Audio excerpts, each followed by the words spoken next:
Estamos aqui com o senador Carlos Portinho. Ele faz parte da CPI da manipulação dos resultados do futebol, nas bets, também no campo de jogo. E é um guerreiro, vem lutando ao lado de outros senadores para abrir essa caixa preta. É uma caixa preta? É uma caixa sem fundo, não é só preta, não. Infelizmente, azar do futebol. E os últimos dias, o William Rogato, um empresário que disse que participou da manipulação de resultados em várias frentes, teria participado da queda de mais de 40 clubes. O que lhe pareceu? Olha, Wellington, a gente vem, desde as denúncias do Textor, investigando o que no imaginário popular sempre aconteceu. Antes das bets, poderia ser por acesso, descenso de um clube, rebaixamento, e a partir das bets com interesse financeiro, né? A gente sabe dos problemas do futebol brasileiro, são muitos, né? Clubes que atrasam pagamento de salário, árbitros que ganham mal, que não foram profissionalizados, que é um tema importante a se debater.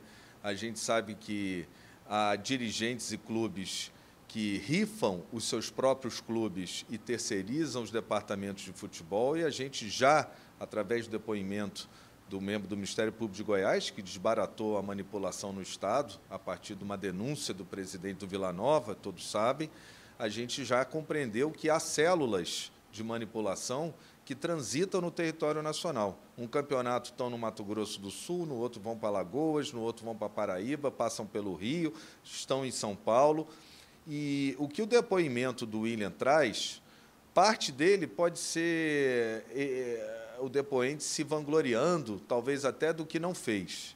Mas quero lembrar que ele tem 3 mandados de prisão, ou seja, os crimes que ele cometeu de manipulação já são investigados, né? E eu não tenho dúvida que muito do que ele falou, ele tem prova e tem uma dificuldade apenas nesse momento, porque ele é foragido, de montar uma estratégia para que ele possa trazer essas provas e ter algum benefício por isso, porque a gente precisa de uma delação premiada, a gente precisa de uma negociação para que a gente saiba quais são os outros peixes e se existem peixes maiores. Como ele diz, ele é o segundo maior manipulador, ele diz que tem um primeiro, né? E a gente viu ali denúncias de manipulação na Série D, Série C, Série B, o que, para mim, isso é certo, e também ele fala da Série A. Da Série A demanda ainda mais provas. Série B, Série C, Série D, a gente já tinha lá na CPI os alertas da Sport Radar, né? Mais de 200 partidas em 2023, nos anos anteriores um número semelhante. Esse ano dizem que diminuíram os alertas, que bom, isso mostra que a CPI está jogando luz no problema e talvez aqueles que manipulam estejam tendo mais cuidado, mas isso não deixou de acontecer, continua acontecendo. E uma inércia e uma negação, não só da CBF, mas também, tenho que dizer, não é o seu caso, de parte da imprensa, né? É mais fácil a gente negar do que enfrentar o problema. A CPI ela tem algumas limitações, mas a gente já viu que não foi choro de perdedor, não é porque o Botafogo perdeu um campeonato. Isso existe, não é história da carochinha. E o primeiro sintoma é a negação, infelizmente. Para a gente resolver o problema, a gente tem que admitir que há manipulação no futebol brasileiro. Aliás, no futebol mundial. E se há manipulação desde 2009 no escândalo da UEFA, né? O caso Paquetá recente na Inglaterra e tantos outros acontecendo, por que o Brasil estaria imune a isso? Eu queria te perguntar também, rigorosamente em cima disso, o que a CPI pode fazer? Vocês podem mandar prender, vocês podem fazer o quê? Havendo prova concreta, sim, podemos mandar prender, podemos até prender na própria instrução da CPI, caso o depoente minta e a gente comprove que ele mentiu, né? Agora, o que eu pretendo fazer é oferecer para o futebol brasileiro medidas, ou seja, construindo para que ele se transforme em algo melhor, mais seguro, com instrumentos, com ferramentas de controle de manipulação que hoje não tem. Eu posso dar alguns exemplos. Não há um canal de denúncias que proteja a integridade, a identidade daquele que denuncia. Amanhã tem o familiar de um atleta que quer denunciar. Como é que ele faz, né? Então, a gente tem que preservar, como é o Disque Denúncia, por exemplo, que é um órgão da sociedade civil com credibilidade, que a gente sabe que a identidade é preservada. A gente precisa obrigar que haja, num acordo com a CBF, um contrato de não corrupção, porque não são só atletas, não é só a família futebol, né? Federação, atletas e árbitros, clubes. A gente tem patrocinadores, né? Casas de aposta. Todos eles, a cada campeonato, já que liberaram o jogo, e eu votei contra registro, mas já que liberaram, tem que ter um contrato de não corrupção. Não que vá impedir a corrupção, a manipulação, mas vai inibir, vai prever penas maiores do que o próprio CBJD. Penas, por exemplo, de natureza civil, porque qual é o tamanho de um dano financeiro que uma manipulação causa ao futebol brasileiro, em geral, ao futebol de um estado, a um torneio, aos patrocinadores que estão investindo nisso. Então, todos esses têm que, antes do campeonato, fazer um acordo de não corrupção. Outra medida que a gente já viu interessante diz respeito aos protocolos do VAR, precisam ser revistos imediatamente, né? Há inovações acontecendo pelo mundo, né? Está sendo testado o desafio, como há em outros esportes, talvez esse... No vôlei, no tênis, seja o melhor caminho, sim.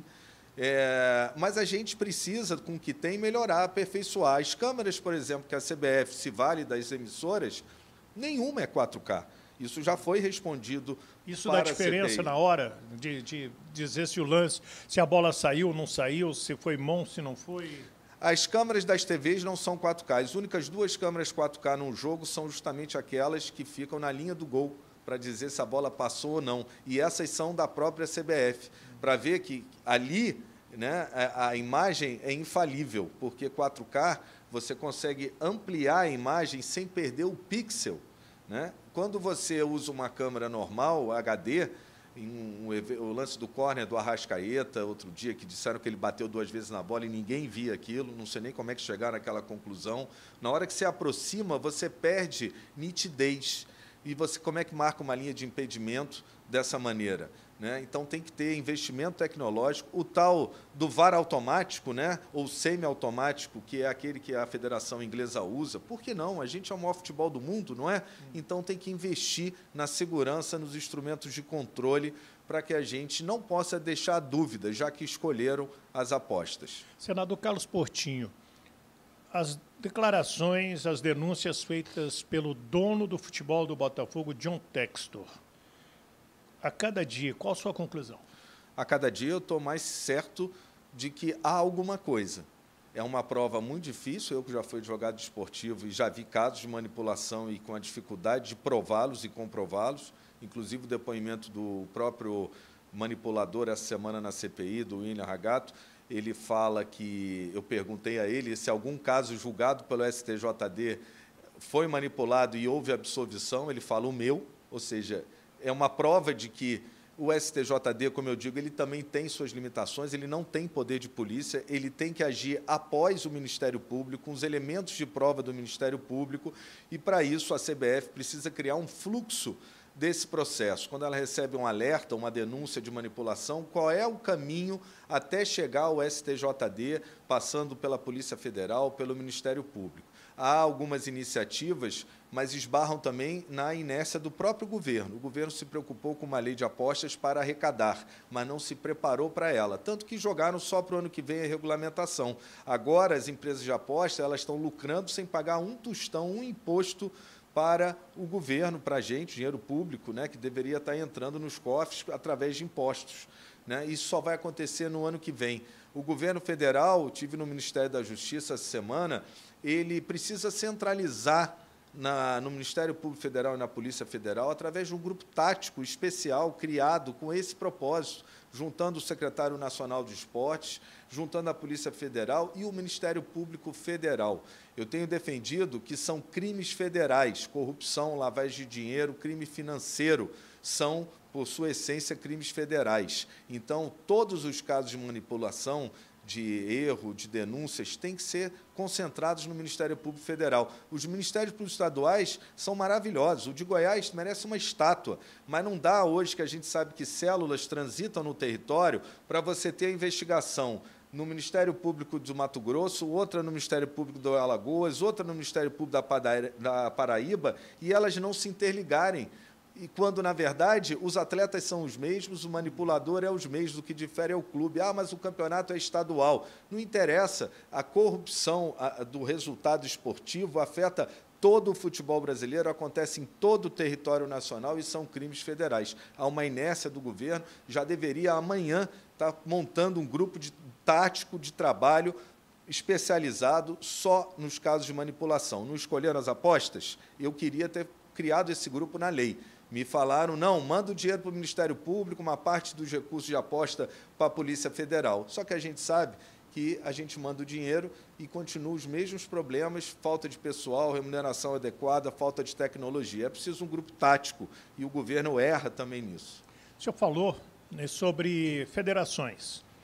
Tem uma federação que tem ajudado vocês na CPI? Eu posso dizer que, por exemplos de condutas e protocolos, a Federação do Rio de Janeiro ela tem, na minha opinião, entre todas, ela está na frente até da própria CBF. Para dar um exemplo, só um, o contrato que ela tem com a Sport Radar é um contrato full, é um contrato completo, e que a Sport Radar não só manda o alerta, mas manda todo o detalhamento do porquê desse alerta. A CBF ela se aproveita de um contrato da FIFA, que, na verdade, tanto a FIFA quanto a CBF é quem devia estar bancando esses contratos em todos os campeonatos, porque tudo é futebol e ela é a dona da franquia futebol.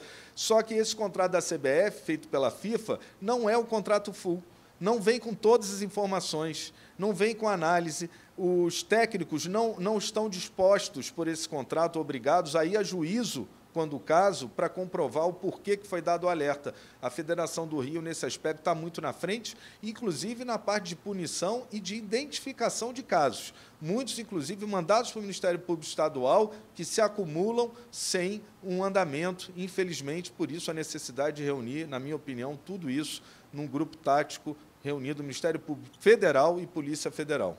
Para a gente terminar, o que o senhor quer falar para o torcedor? O que o senhor quer falar neste momento que está aqui no seu gogó? Para o torcedor, eu queria dizer que não desistam do futebol, né? E não façam apostas, porque a banca sempre ganha. O cassino, o jogo foi feito não para você ganhar, mas para as casas de aposta ganharem. E, às vezes, não é por manipulação, é por programação da máquina, no caso do jogo de cassino, né? E, muitas vezes, sim, por manipulação. O torcedor ele deve apoiar todas as iniciativas que nós estamos tomando, que é para o bem do futebol brasileiro. E aí, Wellington, eu queria mandar um recado para jornalistas. Jornalistas de São Paulo, que eu tenho ouvido, e vou dizer os nomes, o Juca Kfouri, que eu respeito muito, PVC, que para mim é um dos maiores jornalistas do futebol brasileiro. A negação é o pior sintoma. É como o dependente em álcool, né? Enquanto ele não assumir a sua dependência, ele não vai melhorar. Reconheçam que manipulação existe, e não é só no Brasil, é no mundo, e o Brasil não estaria imune a isso. Reconheçam que já há casos em São Paulo. O próprio manipulador disse que a Série A2 era objeto de manipulação dele. E esses atletas, eles estão hoje na Série A2, amanhã eles estão na Série A, inclusive do Campeonato Brasileiro. A negação atrapalha as investigações. Eu também gostaria de chegar lá cheio de prova, pegar o William Rogato e me entregar tudo, né? Mas ele está foragido. Ele tem 3 mandados de prisão contra ele e não é à toa, podem ter certeza, né? Houve manipulação em diversos jogos que ele participou, e o de Santa Maria, do clube lá do Distrito Federal, é apenas um deles. Teve na Paraíba, teve em Alagoas, teve no Mato Grosso do Sul. Árbitros, atletas, eles rodam os campeonatos, e se há um dono deles, e esse dono declara e é réu confesso, então há alguma coisa. É um serviço importante que a imprensa faz em dar luz a isso. Isso não prejudica o futebol brasileiro, não. O que prejudica é a gente não encarar os fatos e não aperfeiçoar os sistemas de controle. Obrigado. Obrigado a você e viva o futebol brasileiro. Aí o senador Carlos Portinho conosco sobre esse tema da CPI da manipulação dos resultados.